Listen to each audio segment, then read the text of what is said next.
Shake Up. Photos of diverse people shaking and pouring cocktails. Beyond the Castle Walls. Written and performed by Kate Cavill. A white woman with blonde hair sits in bed wearing a nightie. She speaks to the camera and holds a piece of paper. One of the builders found this when he was digging out the soil for the footings of the extension. Seems you're not the first person in this house to have a big imagination, he said as he handed me this random piece of paper. Thank you, I answered, when what I really wanted to say was, please do not use that condescending tone with me. This big imagination might actually pay my bills. One day. I was going to throw it straight in the bin, but something stopped me. With my curiosity getting the better of me, I carefully unfolded the piece of paper. Handwriting, not easy to make out, but it was definitely a letter. Intriguing.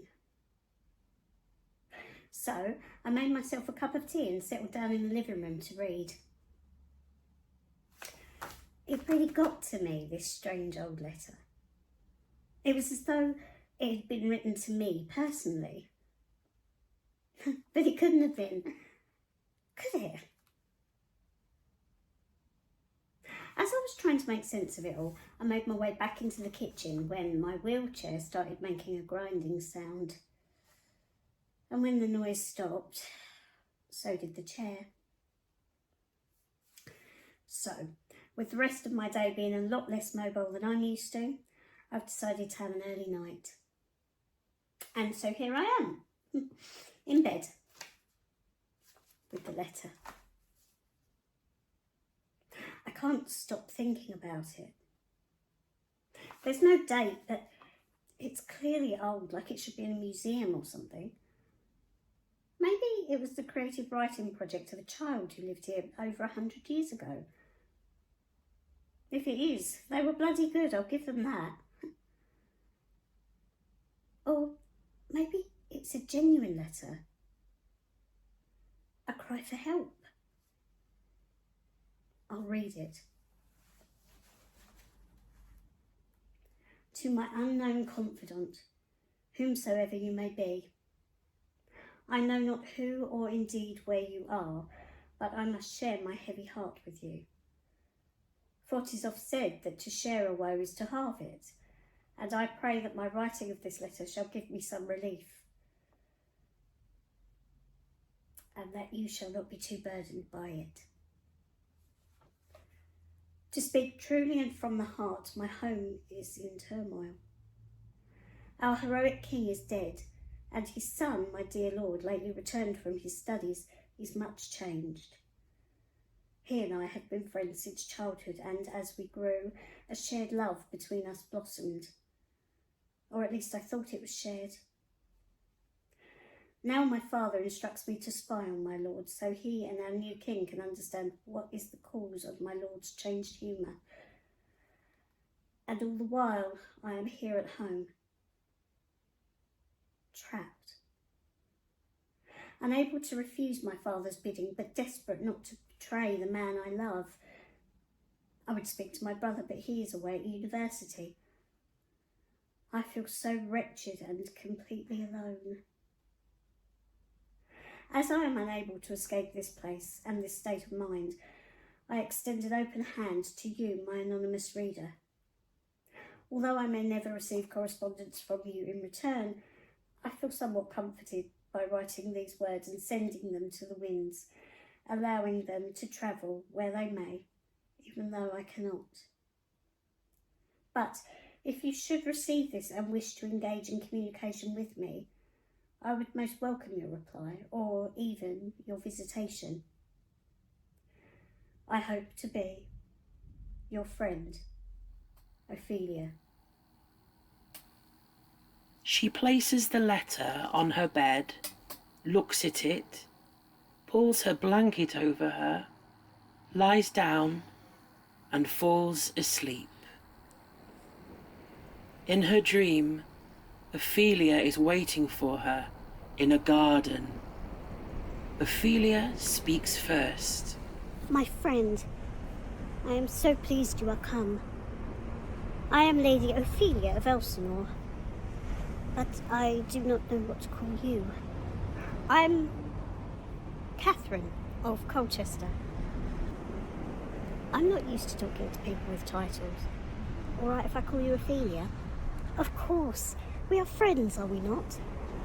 I must compliment you on your noble steed. Oh, you mean my wheelchair? It is a wheeled chair. Most wonderful. And do all cripples ride these in the court of Colchester? Some do. Sorry, it's strange to hear you say cripples.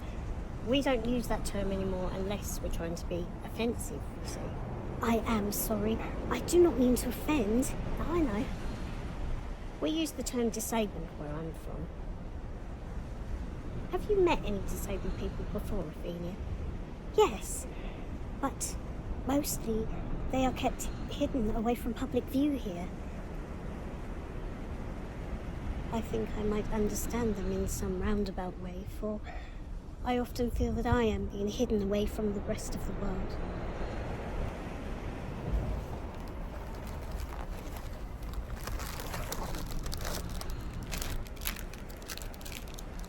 Crisp? Pardon me?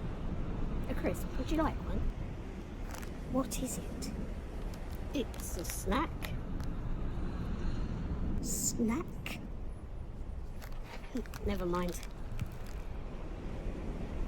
Castle grounds are looking lovely. Are they? I used to find the colours of spring so enchanting.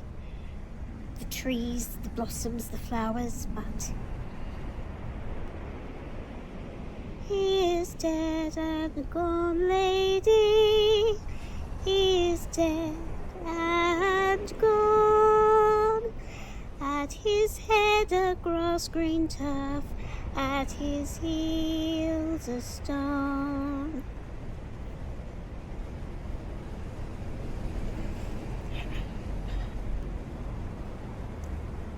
Do you know this song? No. It's very sad. Thank you for paying me this visit, Lady Catherine.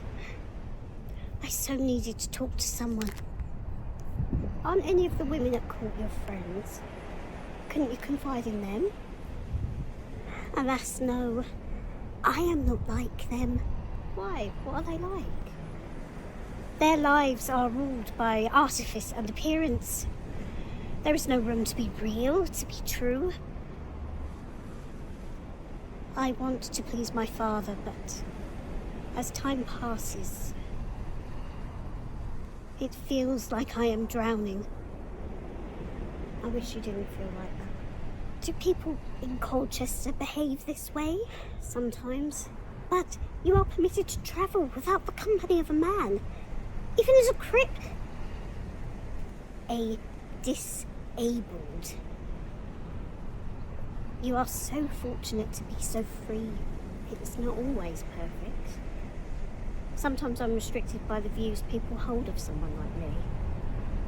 More often, I'm restricted by the unwillingness of the world to adapt to include people like me, whatever people like me even means. We all have our restrictions. The real question is, what do we do about them? You could leave, you know. Just because it isn't expected of somebody in your position doesn't mean you can't. And somebody has to be the first to enact change. You're an intelligent woman. Much thanks. I have had to teach myself. Really? When I was a child, my governess frowned upon girls reading unless it was prayers. She feared my head would bloat. But she taught me my letters. An interesting woman. I used to creep into the library and read as much as I could before returning to my rooms for fear of my absence being noticed. The library was the place where my Lord Hamlet and I first became acquainted. He was 7 years older than I. And you had a crush? If you mean that I had feelings for him then, no. That was later. On the day we met, I was studying an old atlas. And then my mind began to wander. I imagined leaving the castle and steering a ship across the vast oceans whose names I had just encountered. As I raised my imaginary cutlass thus, it walked a young man, Hamlet. He asked what I was about, and I showed him the atlas that had led to my silliness. And we spent an hour poring over the pages, the maps, together. It was glorious. After that, he would regularly seek me out in the library. We would converse on many topics, from history to geography and politics to philosophy. He did not hold the view that women were incapable of sound thought. I liked that. And when he went away to study, I did miss him. He has returned now, but he is not the same. I should like to see your country. Do you have to cross seas to get there? Oh yes, seas and land and time. Are you sure you don't want a crisp? No, thank you. Ophelia, since I found your letter, there's been a question that's been running through my mind. A question that runs through one's mind? How? It's a figure of speech. But there is something I would like to ask you. May I? Proceed. In your letter, you write about Hamlet and your father, and you even mention your brother once too, but you never mentioned your mother. May I ask where she is? Are you close with your mother, Catherine? Would she tell you if she did not approve of your travels? Yeah, but she totally approves of me travelling. She's always encouraged me to use my capabilities as much as possible. That's why I very rarely stop talking. I sometimes wonder what my mother would make of me. Would she encourage me to be interested in the world beyond the castle walls?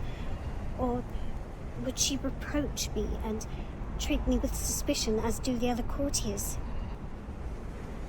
I am at a loss to know. You see, she died when I was very young. I'm sorry. It was so long ago. But recently I've heard things, stories.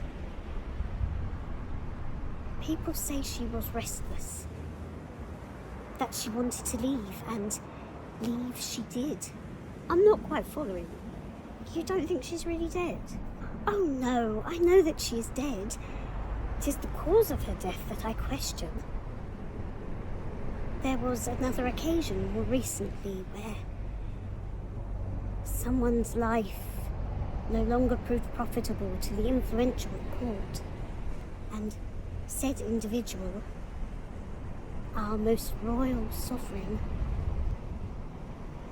appeared to have met an untimely end. The old king! Shh! Speak low. Even the trees have ears. You think that the old king was murdered? And your mother too.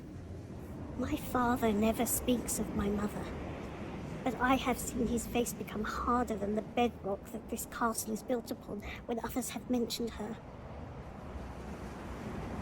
And I wonder whether she felt unable to play along in courtly matters, thus becoming a hindrance to my father.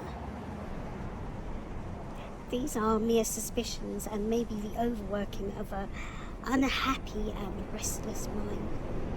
I'm not quite sure what to make of all this. Might I have a crisp now? Sure. Take the packet. Thank you.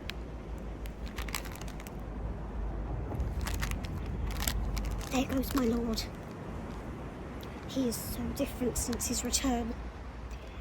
The oppression here is driving him mad too. No freedom to think, no freedom to feel. When one's world starts closing in, what is left? I should return to my rooms before I am sought out. Will you do me the courtesy of a second visit? Yes, of course. Here. Rosemary for remembrance. I pray, Catherine, remember me. Never lose your spirit, my friend. Farewell. Oh, and bring more crisps next time. The dream fades away. Catherine wakes up in her bed. She sits up and looks at Ophelia's letter.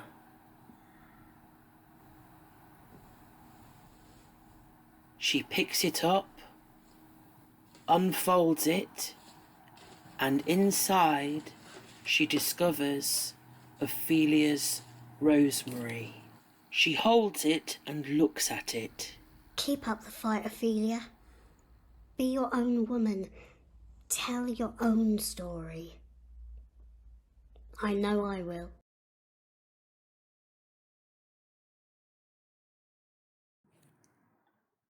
#1623 Theatre Company, #1623 Shake Up.